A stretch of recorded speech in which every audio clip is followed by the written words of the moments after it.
Ladies and gentlemen, today's video is going to absolutely blow your mind. I'm going to be showing you a chess game where the average ELO of the two players is 3,868. It is a game played between Stockfish, the most powerful chess computer in the world, and its only real rival, Leela. And this game featured some of the most heinous moves, combinations, and ideas that I've seen in quite some time. I know I use hyperbole on this channel. I exaggerate some things.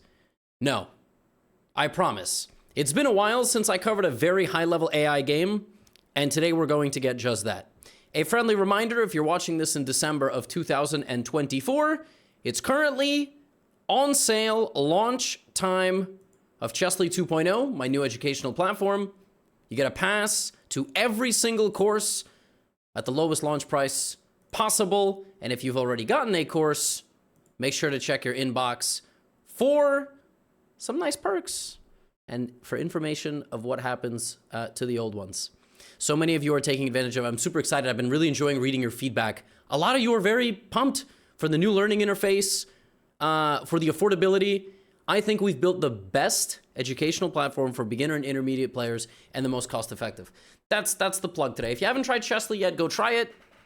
Let me show you this game because, oh man. Okay, so chess.com likes to pair these bots against each other. They just play, and they really come up with some fascinating things. Now, fun fact, chess bots don't just sit and play. If they did, every game would be e4, e5, knight f3, knight c6, because every game the computer would try to not lose. That's ultimately its goal. So the way computers are paired against each other is they have to play the same opening position with white and with black. And the opening position for this game between Stockfish and Leela was the Peert's defense with d6. This is not an opening that engines would play much of because there are better things. You know, there are less risky things, but that doesn't really apply to 99% of chess players. So black plays knight f6. This is a fantastic opening for black. It's a very tricky opening. It's got a lot of different attacking ideas. And white has many setups, but the most critical setup white has is to castle the king in the long way, this way, and now opposite side castling means that white is going to attack on this side, and black is going to attack on this side. By the way, you can also try Chessly for free for 7 days, and there's a course on attacking on Chessly where you learn about this stuff. Same side attacking, opposite side attacking, so we got everything. 7-day trial, go ahead and try it. Don't have to sign up, don't have to pay. By the way, you know what else we did on Chessly? We don't collect your card info when you join the trial. A lot of websites do. They take your card info so that you forget, then they bill you. We don't do that, so just fun fact. C6, F3, H5. This is a weird move, but basically you are trying to prevent white from attacking you.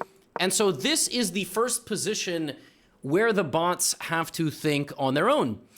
Queen A5 is a very powerful move. It puts pressure here. It puts pressure on the pawn. It's going to help this pawn advance to B4 to destabilize the position. Meanwhile, white really should play G4. This is really the only way to play the position. And when you are castled on opposite sides, you should be using your pawns to attack each other, especially with a full set of pieces with no trades of queens, rooks, and everything else. A very useful move when you castle queenside is to slide your king over one square. It's kind of, it spends time, but it's good to defend. And sometimes your king is also susceptible to stuff on this diagonal. Not right now. Leela here plays rook e8.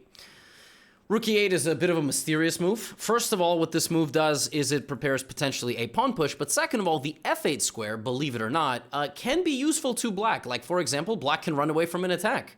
Or black can sometimes put a knight on f8, defending important squares near the king so that the king doesn't get checkmated. Now here comes knight e2, knight e7, and g4. And this is like the Transformers movie. All right, this is like Avengers, you know, like the final one. I mean, this is titanic robotic entities, which humans are significantly worse than, just like laser beaming each other in the face. I mean, this is like, it's Iron Man. I mean, this is like, these first of all, from this position, it's completely unpredictable that which side is going to win the game. completely unpredictable. What black should not do is obviously capture and open up this attack for white. Now you see the advantage skyrocket, and the reason for that is white arrives first. White's attack is just now more powerful. He's going to try to get his queen. If you try to decline that, I play knight g3, b4, and guess what? I can probably even go here, give up my knight, and play like this move, for example. And I'm threatening a mate. I go here, and despite being down a full knight, look at this. My attack is just so strong. White can be down 2 full knights, and yet, because this king is so stripped of clothing, he looks good, but he's going to get checkmated. Well, I guess that's part of looking good. So g4, b5 chosen by Leela, counter-attacking on the other side of the board. Now, you'd think you push forward or you go here. So far, nothing crazy has happened. So far, we're kind of building up to the crescendo moment. Stockfish plays knight c1. Just like that computer can protect its king with 2 horses, so can I. And also, this is an important move because b4 was coming, and then I was going to be trapped. And white doesn't want to go here. That's never a good move. That allows this trade. Now black has a much more powerful initiative, and the queen got even closer, which is why knight c1 is played, so that if b4 is ever played, you simply put the knight back on e2 and have a nice position. Knight c1. Here, Leela backs out with the queen. The reason is you'd like to bring the second pawn in some positions. Also, the queen is just generally not going to do damage on her own. That's why we do that. Also now, a move like d5, which was trying to get you to go here, is well met with b4. Black wants to go here, here, here, etc. Very tense position. Very, very tense. And computers handle positions like this super well. Super well. They are crisp with their calculations. They have a very good instinct as well. They use obviously different computational methods to ultimately determine a move. Like right now, my Stockfish here on the browser, which is much weaker than the Stockfish that plays this game because it needs more computational resources, wants to play this, this, or this. It can't really decide which of these moves. Like as a human, yeah, bishop h6 makes perfect sense. Rook g1 makes sense because you want to maybe take like this. You know what the best move here for black is? This ridiculous move. Just making sure the position always stays closed. It looks like you win a pawn, but it gives black time. And time in chess is everything. So is mint, dill, parsley. But time is very important.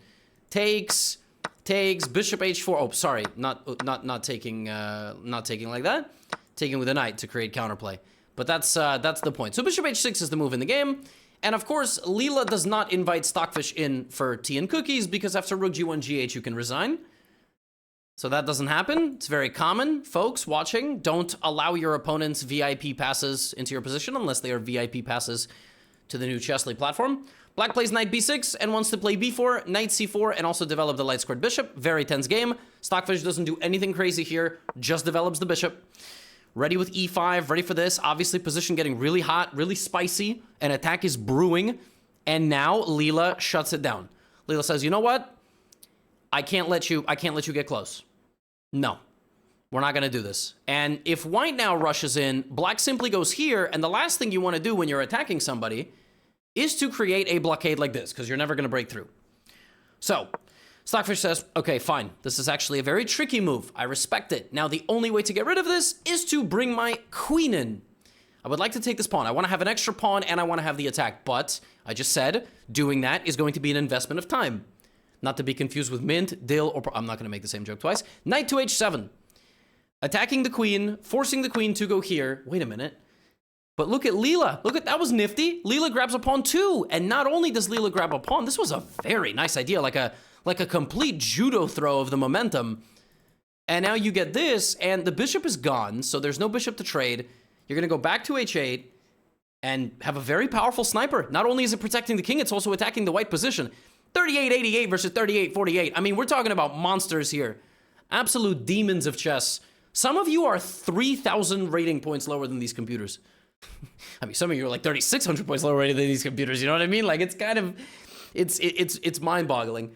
Knight e2, but now we have an interesting moment. You know, here to me as a human, I would autopilot this move. How can you give away the bishop? But it's all about time. And if you waste time after f4, f5, you lost a move, and somehow computers evaluate this as completely fatal, which is why, instead of bishop h8, there's another possibility here for black to play e5. So black can just give up the bishop. Like, black can do this. That's kind of crazy. Now it's white who's losing time. You see? The element of time, tempo, initiative. These are all words that you can tell your boyfriend or girlfriend, you know? You can be like, hey, have you ever heard of tempo or initiative? And then you teach them chess. And then you gift them, you know, like a chessly, like, holiday thing. Yeah, I'm just saying, you know, like, listen, I'll tell you something right now. I meet so many fans. I don't want to sound pretentious. That's not how I meant to say. I meet fans, and you know, I meet dudes, and dudes are like big fan, whatever. But if I ever run into a woman on the street, the chances that they tell me something like, "Oh, my man is like a big fan," you know, my boyfriend, my husband, or something, my son, or something like that, and I'm like, ladies, get into chess. You'll cook the boys. Like they're not that good. All right, so everybody should teach their life partner chess, and that life partner should get better than them. That's my initiative. So that's your New Year's resolution, all right? And don't be intimidated. Nobody's that good at chess. Fans meet me on the street. They say, "Oh, I'm not that good compared to you," and I'm like, "Bro, I'm showing you a game of 3,800. Like this thing makes me look like I shouldn't even exist." This is, you know what I'm saying? So don't worry. It's my little mid-video rant that I like to go on sometimes. Okay, where were we? Was the bishop not going back to the corner? Yeah, so what we should do here is either decide, do we want to lose time moving the bishop, or do we want to give up the bishop like this? Everything is about time. Now things get crazy, all right? From this point forward, Stockfish shows why it's rated 3,888, all right? Here we go. First move that makes absolutely no sense, and time and also material. In chess, the two things that matter most, material and king safety. E5 is the move chosen by Stockfish. Just gives up a pawn completely because it wants to open the light squared bishop. But it's not just about opening the light squared bishop. It's opening a path. You ever stood at a supermarket? There's like 10 people in a line and a line opens and then you get to go first? Yeah, that's what this feels like, all right? Now, Leela doesn't take. Leela counterattacks on the other side of the board. This is some deep stuff, big brain stuff. Okay, so the knight is under attack, right? Obviously, 99% of us go knight e4. No, not only does Stockfish sacrifice a pawn, Stockfish sacrifices the knight. It gives the knight away completely. Says, I don't need it. Why do I not need it? Because it's not about the king's safety. It's about the material. This king is actually very cozy. He's napping under an electrical blanket. Like, he's just using those things you can plug in and then, you know, you like sleep on for the holiday season. Like, he's warm. He got the Snuggie or whatever it's called. The knight is gone. And now Stockfish follows it up with haymaker number 2. The other knight! Sacrificing the other knight in front of the king. Now here, Stockfish is applying a rule. No, it's not. It's not applying my rule. It doesn't even know who I am. But it's applying a rule, which is the rule of +2. You need 2 more attacking pieces than there are defenders to successfully conjure up an attack. And after pawn takes g7, by the way, you have to take. I mean, Leela's not stupid. Leela knows that if it doesn't take, it's going to get obliterated. After takes, we pause. Leela has a 4-point material advantage. But the king ain't got nothing. King's dead. No legal moves, surrounded. The rook is hanging. The knight is hanging, and when you take it, there's a discover check. How is Leela going to defend itself? Oh, like this, bringing a piece to the party. Ignoring the threat, kind of, you know, defending it, but most important thing, you got to protect the king. Now, here a lot of us would try to take the knight but you actually don't have a move. You can make any move you want with the bishop, and it doesn't matter. Because you need 2 more attacking pieces than defenders. And you don't have that. It looks like you do, but you don't have that. It looks like you do, but you don't have that. And suddenly, you've run out of material. I still have an extra knight. And now White's king is going to be the one feeling the counterattack. Which is why in this position, Stockfish in this game played a series of only moves to keep the advantage. Only moves. All right? And that first move is g5. Now you may ask, why not f4? Yeah, why not f4?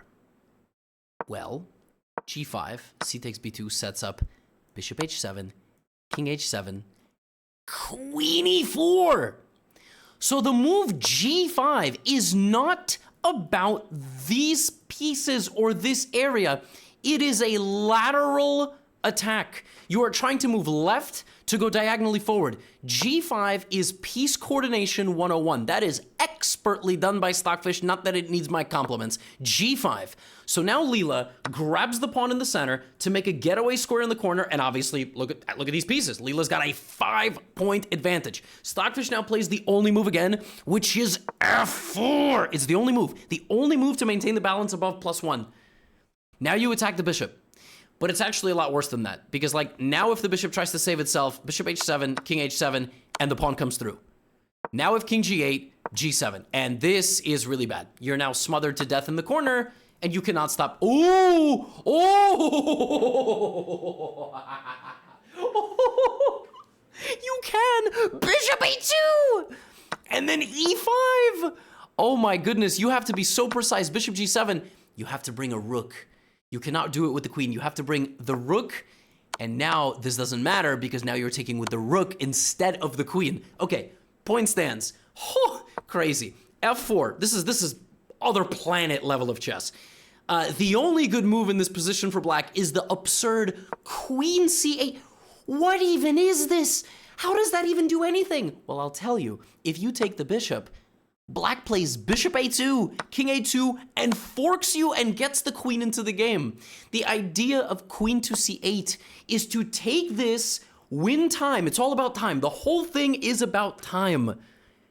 Which is why now white needs to win time. Normally when you're down material, you don't want to make a trade, but bishop takes h7. We need to win time. Time is on our side now. The king has to take the bishop. So it does. And again, the only move here, this, you got g6 ideas, right? But the only move that wins time, the only move is pawn to g6 check. Now black either has to walk forward, which is psychotic, because if you walk forward, I barrel in with all my material and I win the game. It's actually kind of a miracle you survive here, but you can't if white plays perfectly, which is why black has to go here. After g6 check, black has to play king to g8. And for a moment, how does white attack? How does white, can somebody tell me? Like, how does white attack? Black protects this. If you go here, black can even go back. And somehow, bishop takes a2, king a2, queen e6, king here, queen g8. Look at this. Black survives just in time. Unbelievable. Just unbelievable. And how iconic that it was the queen that used gymnastics to fly into the g8 square. So how does white continue the attack here? How does white, I mean, if white grabs the bishop, we already know the bishop is going to take on a2. The whole game is about time, right? We have to strike, but how? Well, how? We don't even have a check. Yeah. Stockfish saw the whole thing. You know what it plays in this position? b3.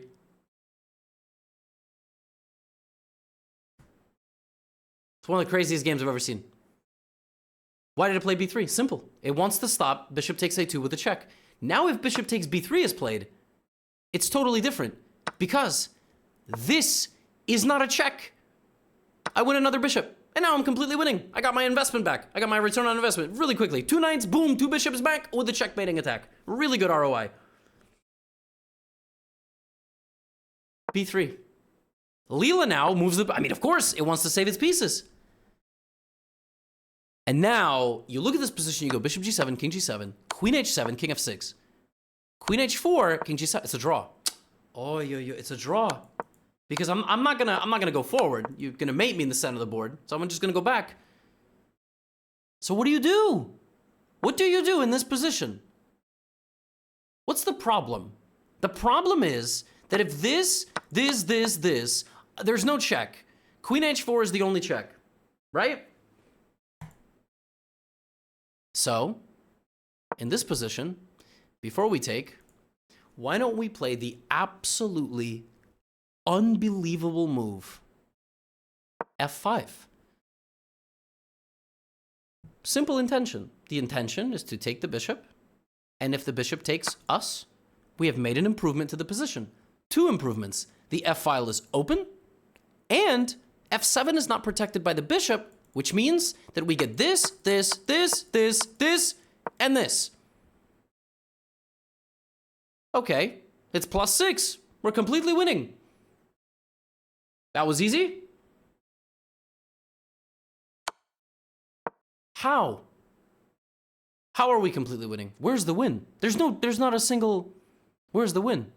I'll keep this up here because I'll show you. This is the only check that makes any sense, but it's not the move. Because then the king runs away. You don't have another check. Okay, well, your Gotham subscribers. Of course, in this position, Stockfish sacrifices the rook. Rook e4. Duh, obviously. King e4. All right, the king's in the center of the board. I'm sure we'll figure it out, right? Now, rook e1 check. What? Okay, rook d3. What? No. It is impossible to figure out the next series of winning moves. It's not possible. It's one of the most heinous engine moves I've ever seen in my life. You don't have a check. You obviously want to corral the king, like on a farm. You want all the animals to go to one space. That's what you got to do. You got to corral them. How do you corral the king? Black is like a move away from consolidating everything. He's just going to take on h3, for example. I mean, yeah, you play a move like king a1. I'll play queen takes h3. Queen is activated. So what's the move? The move to win the game is a4. I mean,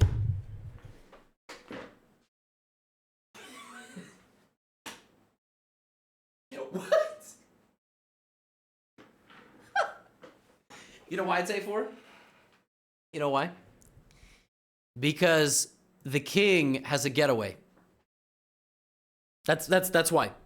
If instead of that, you immediately start attacking the king, then after king d4, queen f3, which sets up ladder mate, queen f3 sets up the following checkmate. Queen e3, king d5, and rook d1. It also sets up, like, sometimes you have a ladder mate, like, in the center of the board, but the point is, you can't do this, because if you play queen f3, the king just runs away. Watch this line. Queen c3, king b5, queen d3, king a5, b4, king a4, and black wins. Rook e3, c5, queen b3, king b5, and the king runs away and hides behind the b pawn, and black is just up a rook. So the point is, are you kidding me? b5 is now covered, and now white is winning? Yes.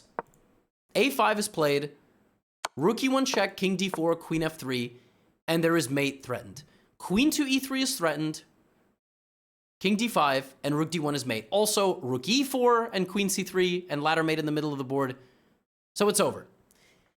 But this doesn't even do it any justice. This doesn't even, I mean, a4 being the winning move is blasphemous, but the next thing is even more just sensational. So the king runs to c5, right? If black gets a move, black just takes and runs away. That's what black wants. Black desperately needs to regain some control of the squares, which is why after king c5, you play queen e3 check and king b4. You are just a second away from winning the game here. A second. You're winning. And guess what? You have to take the knight, obviously. I hope that part is self-explanatory. If you don't take the knight, then after king a3, you actually lose so much time. Your queen gets locked in jail. Look at this. Look at this. Your queen is locked. You try to save the queen, but now this queen activates, and you can't mate the king. You don't have any way to do it. You got to take the knight, but that's easy. And now the king goes to a3. Now how do we win? How do we win this position? The king has no moves. If the rook was here, it'd be game over. If you could play self-capture, actually, you would get checked. That would be a bad move. So how do you win the game? Only one move. Again, Stockfish finds the only move. How do you, I mean, you need to, like, maybe rook e4. So, nope. The only move in the position after king a3 is to bring the queen back with the threat. What is the threat? If you take the pawn, what is the threat?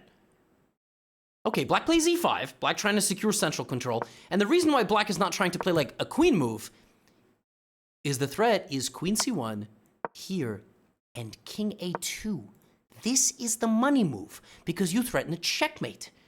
The king runs to c5 only to get battered the opposite direction, and now the king protects the re-entry and you win. So queen e3, e5, but now if you play queen c1 immediately, this no longer works because this, and I use my e-pawn as a shield. What is... So e5 is trying to use the king as a shield. This is alien level chess. Alien. So how does white win now? Well, you need to stop the run, right? You need to stop the run back to the position. So you play rook d1. Rook to d1. And now this stops the getaway, but also sets up the following idea.